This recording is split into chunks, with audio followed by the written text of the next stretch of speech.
Praise the Lord. పునరుద్ధానుడును శక్తిమంతుడునైన యేసుక్రీస్తు ప్రభువారి ప్రశస్తమైన నామమునకు స్తోత్రము కలుగునుగాక. ఆమేన్. ప్రియులారా, ఈ దినము జనవరి 26 ఆదివారపు ఉదయకాలము వేళ దేవుని వాక్యము వింటున్న మీ అందరికీ దైవజనునిగా నా హృదయపూర్వకమైన శుభములు. ప్రభువు నిత్య కృప, ఆయన సన్నిధి, సమాధానం వాక్యము వింటున్న మీ అందరికీ సదా తోడైయుండునుగాక. ఆమేన్. ప్రియులారా, దేవుని వాక్యాన్ని వింటూ ప్రభు స్వారూప్యములోనికి మనం మార్చబడుతూ ప్రభు రాకడకు సమీపిస్తున్నాం.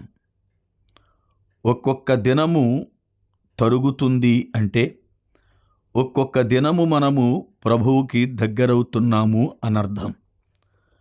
ఆయన రాకడ ఎప్పుడో తెలియదు, కానీ మనము సంపూర్ణ సిద్ధపాటు కలిగి ఉంటే ఏ భయము లేకుండా ప్రభువు ఎప్పుడొచ్చినా, లేక మనలను ప్రభువు పిలిచినా దేవునితో ఉండడానికి మనము సిద్ధపడి ఉంటాం.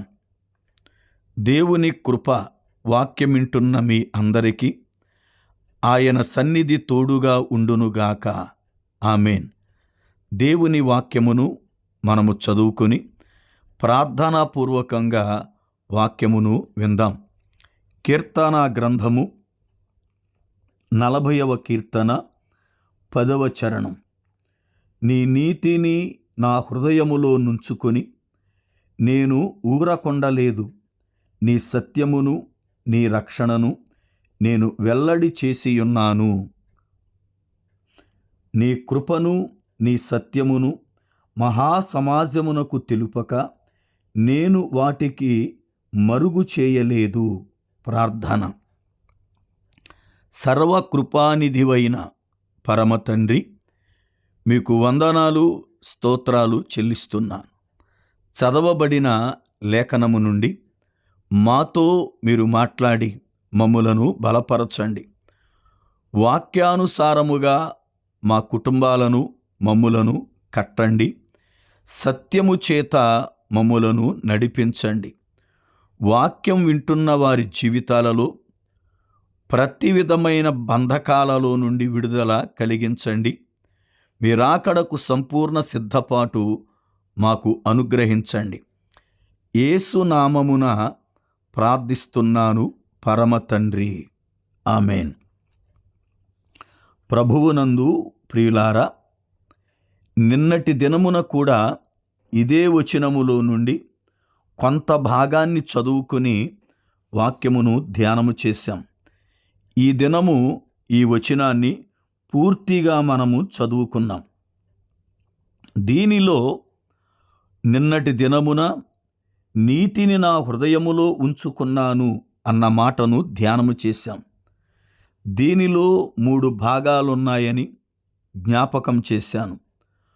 నీతిని హృదయములో ఉంచుకోవడం, 2 తాను ఊరకొండలేదు అని సాక్ష్యమివ్వడం, 3 సత్యమును గూర్చి రక్షణను గూర్చి నేను వెల్లడి చేసి ఉన్నాను అని తాను చెప్పిన పనిని గూర్చి ప్రకటించడం. క్రింద ఉన్నటువంటి లేఖనములో కూడా నీ కృపను నీ సత్యమును మహాసమాజమునకు తెలపక నేను వాటిని మరుగు చేయలేదు అన్న మరొక మాటను దావీదు భక్తుడు పలుకుతున్నాడు. ఈ రోజున నేను ఊరకొండలేదు అనే మాటను జాగ్రత్తగా మనము పరిశీలన చేద్దాం. ఒక మనుష్యుడు ఏమీ మాట్లాడకుండా ఊరకున్నాడు అంటే దానికి కొన్ని కారణాలుంటాయి. కారణము లేకుండా ఏ మనుష్యుడు ఊరకుండడు. అయితే ఏమిటి కారణం అనంటే, దేవుని లేఖనం ప్రకారం మృతుడైనటువంటి వాడు ఊరకనే ఉంటాడు. వాడు మాట్లాడలేడు. కారణం, వాడు మృతుడైపోయాడు గనుక దేవుని పిల్లలుగా దేవుని యొక్క లేఖనాన్ని బట్టి మనం ఎప్పుడైతే రక్షణ పొందామో అప్పుడు నూతన జన్మ అనుభవాన్ని పొందామని అర్థం. నూతన జన్మ అనుభవాన్ని పొందిన బిడ్డ ఊరకనే ఎలా ఉంటాడు? దేవుని యొక్క పనిని చెయ్యకుండా అతడు ఎలా ఆగగలడు? ఒకవేళ దేవుని పని చేయడానికి సోమరిలాగా, లేక దేవుని పని చేయడానికి నిర్లక్ష్యతగా, దేవుడు పని చేయడానికి అతడు లోభీగా, దేవుడు పని చేయడానికి అతడు ఇష్టము లేనివాడిగా ఉన్నాడు అంటే ఖచ్చితముగా వాక్యానుసారముగా అతడు క్రొత్త జన్మ అనుభవం కలిగినవాడు కాడు. ఎందుకంటే ఏ బిడ్డైనా పుడితే వాడు ఎంతో సంతోషముగా, ఆనందముగా ఏదో ఒకటి చేయడానికి వాడు చూస్తూ ఉంటాడు. మనం రక్షించబడ్డాం అని చెప్పుకొని ఏమీ చేయటలేదు అంటే మనం మృతులమే కదా. దేవుని బిడ్డలుగా మనం ఊరుకుంటే రాళ్ళు కేకలేస్తాయి అని ప్రభు సెలవిచ్చాడు. అబ్రహాము సంతానముతో మాట్లాడుతూ, మీరు ఊరకుండిన ఎడల రాళ్ళు కేకలేస్తాయి అన్నాడు. మనం ఊరుకున్నంత మాత్రాన దేవుని పని ఆగదు. ఆయన సువార్త ఏ రీతిగా వెళ్ళాలో, అది ఏ రీతిగా నడిపించబడాలో దేవుడు దానిని ఆ రీతిగా నడిపిస్తాడు. మనము చెయ్యనంత మాత్రాన దేవుని పని ఏమీ ఉండదు, కానీ చెయ్యనందుకు ఫలాన్ని మనమే అనుభవిస్తాం. దేవుని పిల్లలుగా రక్షణ పొంది ప్రభువు ప్రేమను గూర్చి, ఆయన కనికరాన్ని గూర్చి, శిలువ కార్యాన్ని గూర్చి ప్రకటించకుండా మనం ఉన్నాము అంటే ఆత్మీయతలో మనం మృతులము అన్న సంగతి గుర్తుపెట్టుకోండి. నీవు దేవునిని గూర్చి ప్రకటించాలి. ఆయన నిన్ను ఎలాగూ రక్షించుకున్నాడో, ఆ రక్షణ కొరకై ప్రభువు శిలువ మరణమును ఎలా పొందారో, నీ జీవితములో ఆయనను ఎలాగా సంపాదించుకున్నావో లోకానికి ప్రకటించాలి. అప్పుడు మిగిలిన వారు కూడా ఆయన యందు విశ్వాసముంచి ఆయనను పొందుకుంటారు. దేవుని బిడ్డలుగా సువార్త భారం అనేది నేడు మనకు అవసరం. ఒకవేళ మీరు వెళ్ళలేని స్థితిలో ఉంటే వెళుతున్న వారికి సహాయపడండి. మీరు సువార్త చెయ్యలేకపోతే సువార్తను చేసేవారు అనేక మంది మీ ప్రాంతాల్లో ఉన్నారు. వారితో సహకరించండి. ఉదాహరణకు, నీవు ఒక మీటింగ్ పెట్టాలి అని అనుకున్నా పెట్టలేనటువంటి పరిస్థితి నీకుంది అనుకో. అలాగూ మీటింగ్ పెట్టి వాక్యాన్ని ప్రకటించే దైవజనులు మీ ప్రాంతాలలో, మీ సంఘ కాపరులుగా అనేక మంది ఉన్నారు.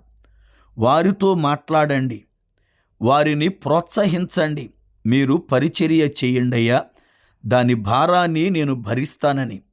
అప్పుడు ఖచ్చితముగా దైవజనులు మీ పక్షాన ఆ సువార్త కూడికను పెట్టి సువార్తను ప్రకటిస్తే దాని ఆశీర్వాదం మీకే. లోభీగా డబ్బులు ఖర్చయిపోతాయేమో అని చెప్పి దేవుని పరిచర్య దగ్గర ఎప్పుడూ లోభీతనము ఉండకూడదు. చాలామంది సొంత కార్యక్రమాలకు వేలు ఖర్చు పెట్టుకుంటారు, కానీ దేవుని సేవకాడకొచ్చేలకి ఎవరైనా మనకు సహాయం చేస్తే బాగుండని అంగలారుస్తూ ఉంటారు. దైవజనులు కూడా వారు ఎంతో విలువైన ఫోను, వాహనం, ఇంట్లో పరిచర్య అంతా చూస్తారు, కానీ సంఘములో ఒక చిన్న మైక్ పోతే దానిని కొనరు, సంఘములో ప్రకటిస్తారు. అది చాలా వాక్యానికి విరుద్ధము కదూ. సేవకునిగా నీకు అంతా హోందాగా బ్రతుకుతున్న నీవు దేవుని మందిరములో ఒక చిన్న పనిముట్టుని సమకూర్చుకోలేవా? దేవుని బిడ్డలుగా ఆలోచించండి. మనం చేస్తున్న చిన్న చిన్న పొరపాట్లు దేవుని సేవలో ఏకీభవించండి. సువార్తను ప్రకటించేటట్లుగా మీ సేవకులతో మాట్లాడండి. సువార్తను లోకానికి అందించవలసిన బాధ్యత దేవుని పిల్లలుగా మన పైన ఉంది అని గ్రహించండి. ఇప్పటికే అసత్యపు వార్తలు ప్రబల్లి సత్యవార్తను పాడు చేస్తున్నాయి. సత్యం ఎప్పుడైతే నెమ్మది పడుతుందో అసత్యం ప్రబల్లిపోతుంది. దేవుని బిడ్డలుగా మీరు ఊరకుంటే ఖచ్చితముగా దేవుడు రాళ్ల చేత శబ్దాన్ని పుట్టిస్తాడు. నీవు ఊరకున్నావు అంటే ఆత్మీయ జీవితములో నువ్వు చచ్చిపోయావు అని అర్థం. దావీదు భక్తుడు అంటాడు, నేను ఊరకోలేదు, నేను ఊరికోలేదు, నీతిని నా హృదయములో ఉంచుకొని నాకెందుకులే, నేను బాగున్నాను కదా అని అనుకోలేదు. నేను వెల్లడి చేశాను, నీ సత్యమును నీ రక్షణను నేను వెల్లడి చేశాను అంటాడు. నిజముగా ఎంత అద్భుతమైనటువంటి ఆ యొక్క మాట. దేవుని గూర్చినటువంటి ప్రకటన, దేవుని గూర్చినటువంటి కార్యాలు మనము లోకానికి వెల్లడి చేయడం అనేది అది మనకు మన కుటుంబానికి ఆశీర్వాదం. ప్రియ సోదరుడా, సోదరి, దేవుని పనిలో నీవు సహకరిస్తే దేవుడు ఖచ్చితముగా నీ కుటుంబాన్ని నిన్ను ఆశీర్వదిస్తాడు. ఆయన అన్యాయస్తుడు కాదు.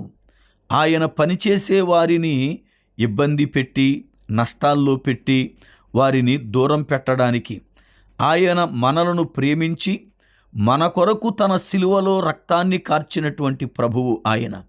అంత గొప్ప దేవుడు మనము కలిగి ఉన్నాం.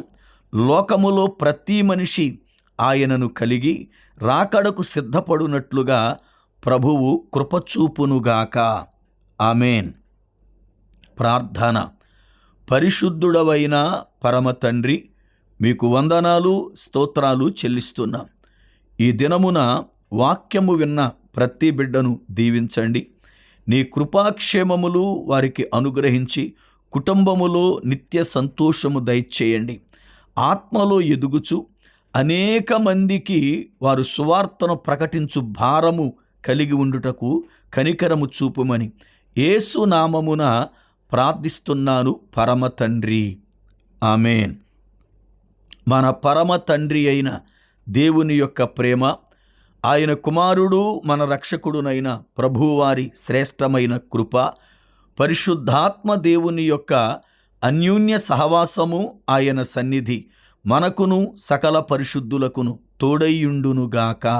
ఆమేన్.